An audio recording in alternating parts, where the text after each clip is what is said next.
Ici le philosophe jovialiste André Moreau.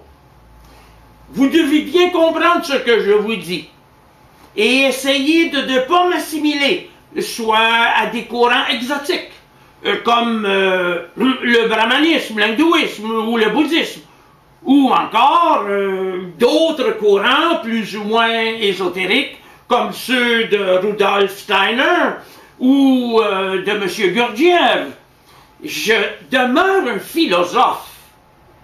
Et un philosophe, en cela, différent des autres philosophes, parce qu'il a voulu expérimenter ce dont il élaborait la théorie. Ainsi donc, m'étant penché à l'occasion de ma thèse de doctorat sur l'immatérialisme de Berkeley, ce qui m'a valu d'être diplômé de la Sorbonne, j'ai constaté une chose effarante, c'est que dans ces livres, nulle part Berkeley ne parlait d'une expérience personnelle d'immatérialisation spontanée ou de dématérialisation volontaire et réfléchie.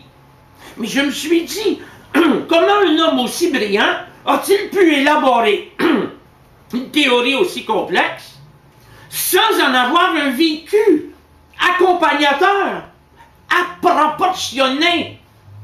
Et c'est la raison pour laquelle j'ai pensé, il faut que je trouve des bases pratiques et concrètes à toutes mes théories. Et je ne peux pas me fier à la tradition, ni à l'opinion des plus grands pour y parvenir. Il faut que je fasse confiance à mon moi profond. Et c'est à partir de ce moment-là que j'ai pris parti contre ces courants orientaux ou occidentaux qui préconisent la critique, la disparition et même, dans certains cas, la destruction du moi, de l'ego, de cette identité personnelle. Mais vous allez voir bien, mes chers amis, que c'est avec un moi fort qu'on va à l'être. Vous savez très bien que si vous êtes une mauviette, une lavette, un rien du tout, vous auriez beau briguer l'être. Si vous n'avez pas le fuel, l'essence pour y aller, ben vous ne pourrez jamais assumer, intégrer, traiter ce concept fondamental qui, par sa seule pratique, peut vous tuer si vous n'êtes pas cohérent et surtout congruent. Et c'est la raison pour laquelle j'ai, par la suite, toujours refusé de m'associer à ce mouvement qui essayait de discréditer le moi, le mental, la personne, sous prétexte que c'était des instances limitatives et bornées. Je vous dirai ceci.